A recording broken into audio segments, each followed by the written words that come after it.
Half the team we're working from home, the rest still in the studio. It is business as usual for many of the nation's media personnel.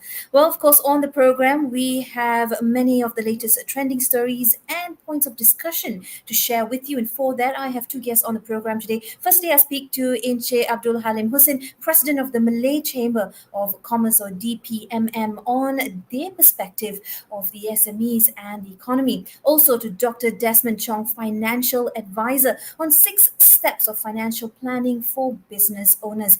I'm sure you'd like to tune into that, so stay on as we will unfold those discussions happening in just a couple of minutes. Now, this is a hot trending piece of the hour. The Minister in the Prime Minister's Department, Datuk Sri Dr. Wan Junaidi Tunku Jaafar, has announced that the EC will proceed with the implementing the lowering of voting age from 21 to 18 as ordered by a High Court, without having to wait for the government to decide if it will appeal against the decision. Now, with the court having made its decision, the EC is now duty bound to comply with it, adding that the Minister has in fact asked the Commission to carry out within its parameters, although there are several laws that will still need to be passed by Parliament. Well, of course, that kickstarts the day on a positive and high note as we embrace the new norm. We embrace change. Now, the Prime Minister, Datuk Sri Ismail Sabri, has announced the loosening of SOPs for creative industries under Phase 1 of the National Recovery Plan, which includes, I'm sure you've already heard, reopening of cinemas beginning September 9th. 9/9, of course, that's a big date for anyone who likes to do their shopping online. Nonetheless, this decision was reached during the Pandemic Management Special Committee meeting, adding that the Prime Minister hopes that the loosening of the SOPs would provide relief for the people, over 1 million players as well in the industry, artists as well as employees of the creative industry. Now, the Prime Minister has added that among the new leeways allowed for the creative industry are that cinemas are now allowed to operate, but are also subject full doses of their COVID-19 vaccine. Well, if you have not been inoculated, perhaps this would be motivating enough so that we can resume our lives to as we remember it pre-2020. Now, a total of over 40,000 cases of loss of employment, recognize these letters, the LOE, have been recorded in the country as of August this year, with an average of 5,811 cases each month. Now, the Human Resource Minister, he says that SOCSO, or the Social Security Organization's employment insurance system, monitors the LOE trend on a daily basis, and this is so that, or to protect workers who have lost their jobs for various different reasons. So SOCSO implements programs such as the Wage Subsidy Program 4.0, Penjana Kerjaya 3.0, Kerjaya Gig, and SIP Prihatin 2.0, which are all targeted at employers, employees, job seekers, and the self-employed. And we move on to a word from the Transport Minister, Dato Sri Wee Ka Siong. He says motor vehicle driving institutes nationwide are allowed to operate beginning September 9 as well under the National Recovery Plan, but this only by appointment. Now, while the ILP would be permitted to operate beginning September 9, the examination process to obtain driving licenses would only begin sometime mid-September, and that is around September 17th. Now, it's also said that this is to allow driving institutes and the Road Transport Department, JPJ, to manage any arising issues that the candidates may face. Adding to that, the minister says that the driving institutes were permitted to operate based on the percentage of employees that had been vaccinated. So once again, it all pegs down to individuals who have been fully vaccinated, and SOPs or relaxed SOPs will be applied a lot more promptly towards them. To tell us a little bit more about the recovery of our economy and the role of SMEs as well, from the perspective of the Malay Chamber of Commerce, I'd like to bring in Encik Abdul Halim Husin. He's the president of DPMM, or the Malay Chamber of Commerce. Hi, Encik Halim, it's good to speak to you and good to see you. Now let's look at perhaps business associations. Many have in fact welcomed the appointment of Tan Sri Muhyiddin Yassin to helm the National Recovery Council to help ensure that business plans can continue for it to be sped up as we move into a more aggressive recovery phase post COVID-19. What are you hearing from business circles, Halim? Okay, good morning, everybody. Uh, with regard to Tan Sri Muhyiddin's appointment as the head of NRC, the business community, think that uh, it is good because there is continuation of the plans that has been laid out before, and the laid out plan before actually has been progressive, and he's been added up with new things, doing trial and error, and vaccination has been in schedule for the whole country. And I'm from Malacca, and in Malacca, vaccination is actually they are looking for people to vaccinate, and this is a good news for the businesses, and the relaxation of stage one MCO, that is uh, for a lot of stage one states. They are allowing a lot of things now, meaning that the strategy now is opening up the economy, and this is a good thing to Malaysia and to businesses. However, there are still uh, SOPs need to be corrected or to be reconciled with the states and with the PBT, and we shall treat this as an endemic because uh, the businesses that are not in essential area has not been fully recovered, and they are not allowed to provide their services, and with this vaccination in progress, I think the vaccination has already reached 80% for first vaccination, and the second one is I think about 68%. So we will be coming to the 80% vaccination in due course. So That's it right. is. Yeah, and Jayalem, if I could just jump in here, we've been in this pandemic now close to 2 years. From the members of the chambers, how have business players, especially SMEs, how have they managed so far? And furthering that, what are some new ideas that the pandemic has brought about in terms of Malaysia coming out of dark clouds? Okay, digitalization is the key. Okay, the lockdown has give big impact to the movement of goods and the movement of cash flow of the businesses, and with the opening up of the uh, economy in line with the vaccination, it has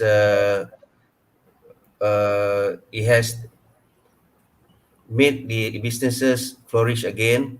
And for the Bumi, who are mainly involved in services industry compared to manufacturing industry, we have been impacted very, very much. 90% of the businesses that being surveyed by Malay Chamber uh, saying that they will close business if the market is not open up by September.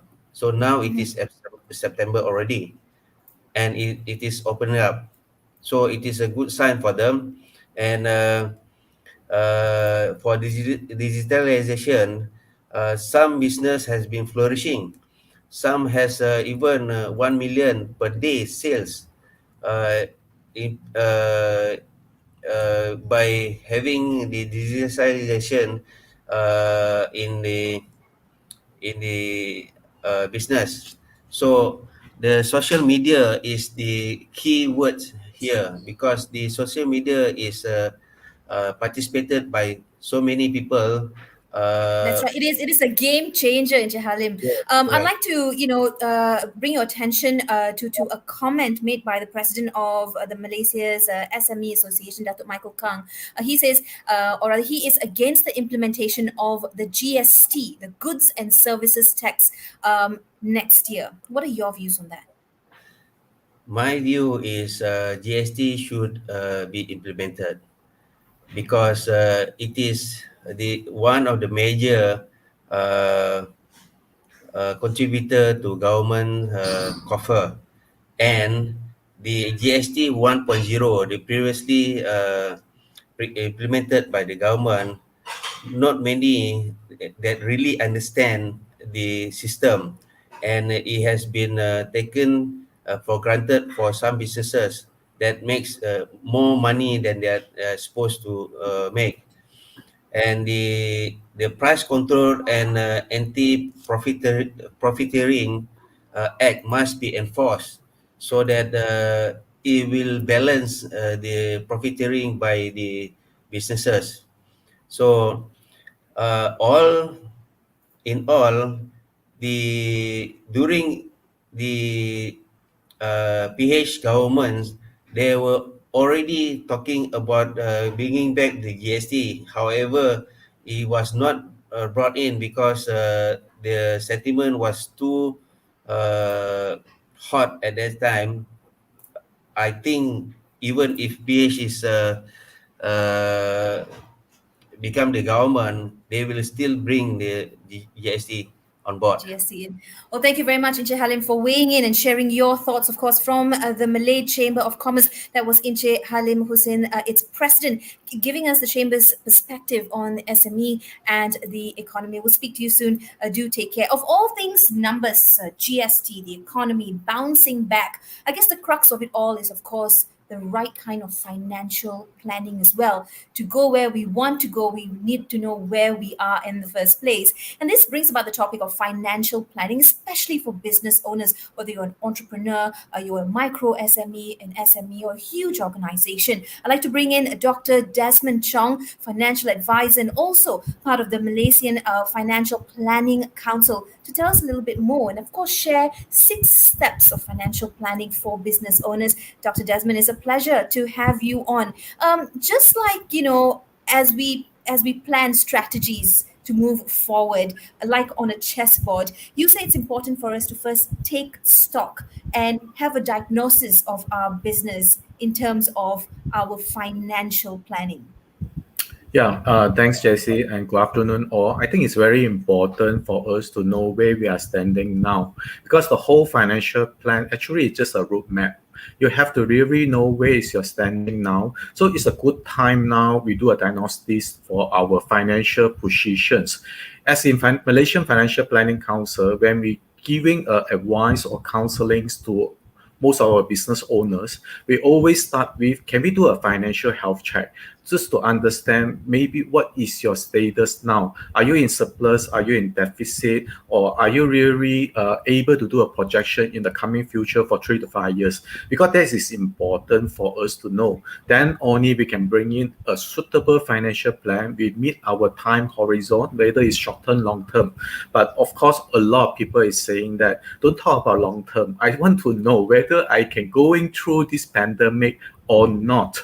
So this is important for us. Why not find out your current situations? So just a simple formula for you. Have you have enough 6 month emergency fund? Yes, Jesse?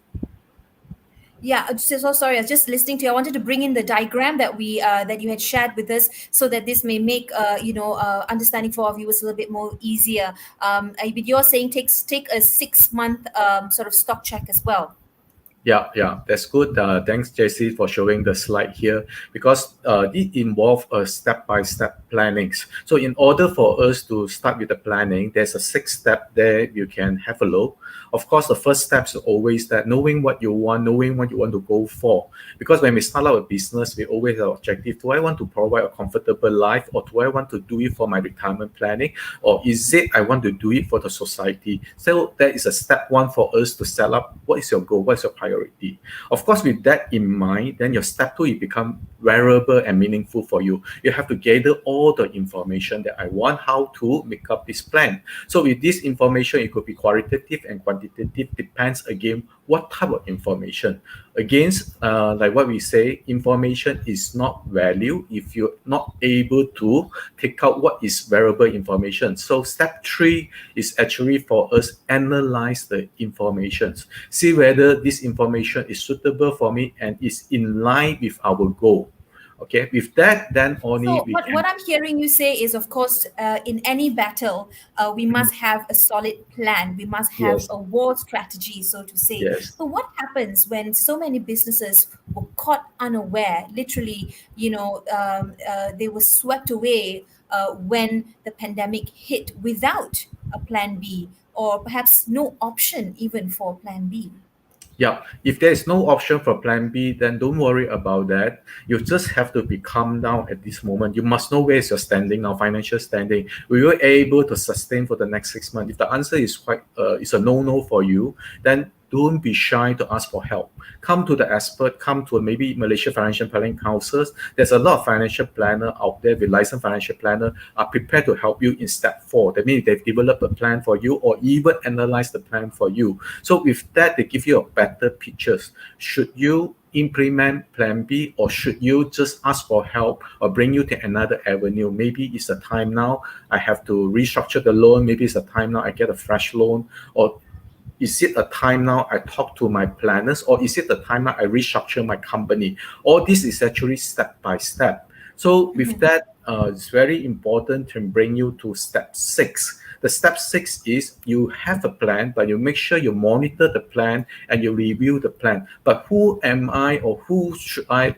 monitor or review the plan for? You can call in your accountants, or you can even call in your partners, or even talk to your sales team, or even everyone in the company. So what can we do? As a boss, as an owner, actually it's better that you be honest and you tell all the workers actually what's the situation and the position of the company. So make sure that everyone in the same boat, rowing to the same direction, rather than just leave it in the dark for everyone. They're not sure what's going on. So as a business owner, always knowing what is your financial positions. At the same time, you'll be the one who provide direction to all your staff or maybe your business partner.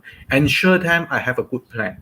Okay, so from there you can carry forward. Yes, Jessy. This, of course, is a topic that is hard to breach in, especially if you're a business owner. For example, in an organization, the CEO to break it to your employees, it is, of course, heartbreaking, but also puts a halt on so many ideas and long-term plans of the organization. What can business owners do right now? For many, perhaps out there who have been caught, at the deep end at this point of time, they probably already do have a plan in place, but it is still they're finding it very difficult to fulfill a lot of the pre-agreements or the conditions to fulfill in terms of a loan payback, or try to bounce back into business as the economy recovers, Doctor. I think this various thing you can do. You have to break away from the old thinking, or from the you have to actually meet with the new norm. So the best thing is you have to always communicate with your staff and maybe with some professionals, or even listen to our program. So by knowing that what is up there, maybe from Halim point, if I'm the businessman, can I look for help for the chamber? Is it any program? At the same time, we have to keep communicating with the bank and keep communicating with the staff, because the world have changed so fast. Okay, we found new rising. We thought after vaccinated, the world will go back to normal. But from all the figure here, even the second vaccinated, we still have a lot of challenges. So we have to keep on with the changes. At the same time, have to pay attention to the government policy. Is it a time for us to reopen? Yeah, Jessy. You're a finance guy through and through, from being a financial advisor, financial planner, of course, being part of the Malaysian Financial Planning Council as well. What would you like to say to some business owners who are really looking for some intervention? Okay, just the last message to everyone. Never feel it's too late to plan. Okay, no matter in what positions, even though there are some wrongdoing, even though you are already in the problems, it's always good that we can start all over again and come up with a plan. If the plan does not for us to succeed, also there's the plan for us to exit. So to exit from your problems, so come to MFPC, Malaysia Financial Planning Council. We are here to help you. Thanks, Jessy. Thank you very much for your time, Dr. Desmond Chong. They're weighing in on steps that you can take as a business owner or as an individual to financially plan your future. Dr. Desmond, do take care, and we'll speak to you very soon again. Sure. Now, from the Health Ministry, its brand new minister, Khairi Jamaluddin, has announced that the Ministry of Health has delivered 480 oxygen cylinders, 48 oxygen regulators, and medicine to Sabah this morning. Sharing pictures of the delivery on his social media, KJ says that the additional medical equipment is part of the ministry's preparedness in facing the increasing number of COVID-19 infection cases in the state. Now, he's also announced that Sabah will begin receiving more resources beginning today to support its healthcare system, which of course has been under strain from the COVID-19 pandemic.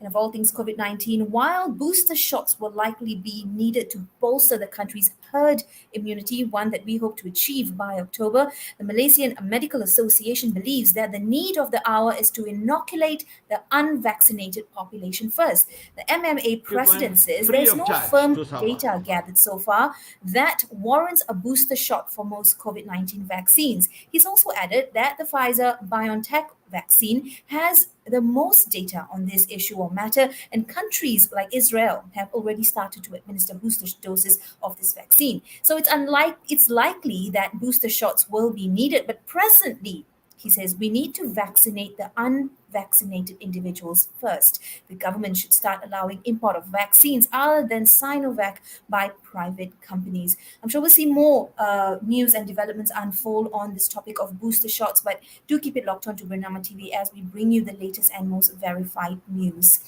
Here's a quick look at what's happening or what's selling in the global market. Hartalega Holdings Berhad is expecting to average selling price or ASPs of rubber gloves to normalize by the first quarter of 2022. Its chief executive officer Kwan Man Leong said the global rubber gloves price had declined by about 30% since the company's Q1 ended on June 30th, 2021. He's also cautioned that industry players' expansion plans could be deterred by the global market's ongoing downtrend of average selling prices. It does look like there is some rockiness or disruption as sectors and industries open and we resume normalcy, but all that as we gain our median graph point again. A little bit rocky at this point, but hopefully all for the better.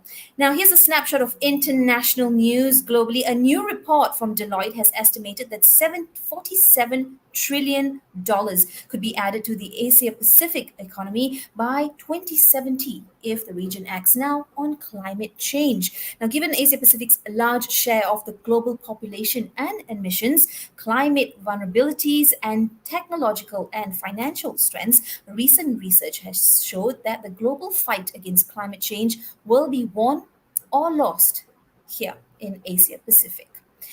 Now, the World Health Organization says that developed countries hoarding COVID-19 vaccines, therapeutics, and other tools are prolonging the pandemic. Richer nations, they say, have come under fire for allegedly stockpiling COVID-19 jabs, as many underdeveloped countries with low inoculation rates and rising infections are struggling to get supplies as we speak. A professor from the medical ethics at Oxford University, Dominic Wilkinson, he says, amid the conundrum of self-interest and altruism, The COVID-19 booster jabs program in some wealthier nations is extraordinarily selfish when some countries still lack first doses. And despite the global vaccine rollout, the equal distribution of vaccines has become a simple ethical question, as booster shots are being rolled out in some countries when just 2% of people in Africa have had vaccine protection. Here's the professor telling us a little bit more. One of the fundamental questions that we've faced since these vaccines started to become available is, well, who do we give the vaccine to when we can't give it to everyone? Ideally, of course, we do both. We give booster jabs to those whose immunity might be reducing, and we give doses to those who haven't yet started to receive a vaccine. But we don't have that luxury. We never did. We've, from the start, said we need to give the vaccine first to those who are at higher risk. So the question now is, who's at highest risk? Those who might have had 2 jabs but whose immunity may be reducing, or those who've never had a first dose? Well, I think for some, the answer is clear. Those who are at high risk in countries where they haven't had a chance to have any dose of a vaccine, they're at much greater need of a vaccine than somebody who's already had 2 doses. Of course, that was Dominic Wilkinson, a professor of medical ethics at Oxford University, talking about vaccine distribution quality as well. Now, here's a report released by the Global Fund on Wednesday. The COVID-19 pandemic has had a devastating impact on the fight against HIV, tuberculosis, and malaria just last year. Now, there were significant declines in HIV testing and prevention services as the pandemic has really disrupted so many of the usual programs. Moving on to Afghanistan, universities in Kabul were almost empty on the first day of the Afghan school year as professors and students wrestled with the Taliban's restrictive new rules for the classroom. This time, women will be allowed to go to private universities under the new regime, but they face tough restrictions on their clothing as well as their movement. And on to China, short supply of but growing demand for coffee beans will bring higher costs to coffee shops, posing challenges for cafe operators. China's coffee import volume jumped 104.3% from the same time January to June period last year, while the total import value has increased by 76% year on year. Very quickly, here's what's trending on Twitter in Sarawak. It is trending as the first group of over 76,000 teenagers in the state to receive the COVID-19 vaccine jabs today. The process will start with the 16-year-olds, 17-year-olds, as well as those 12 to 15-year-olds, but only those who are in high-risk group category. And people are also excited. They're tweeting about the Apple event, as Apple has confirmed it will be holding its event on September 14th, which should feature iPhone 13 and the Apple Watch Series 7 among its product launches. Exciting times ahead, so it seems. Now, before I let you go, we've been down and out for a while. We've also starting to see a little bit of life seep back into the city, especially. Very good. It's teary. It's happy times for us. With that said, in Labuan, Sarawak, Klang Valley and Negeri Sembilan have all achieved herd immunity, as more than 80% of their adult population are fully vaccinated. So this would mean 80% of adults in the entire nation have completed their vaccination by September 15th and 80% of the population by November. So chin up, everyone. It looks like better times are here. We'll get back some semblance of normalcy soon. With that, do take care, stay home and stay safe. Bye-bye.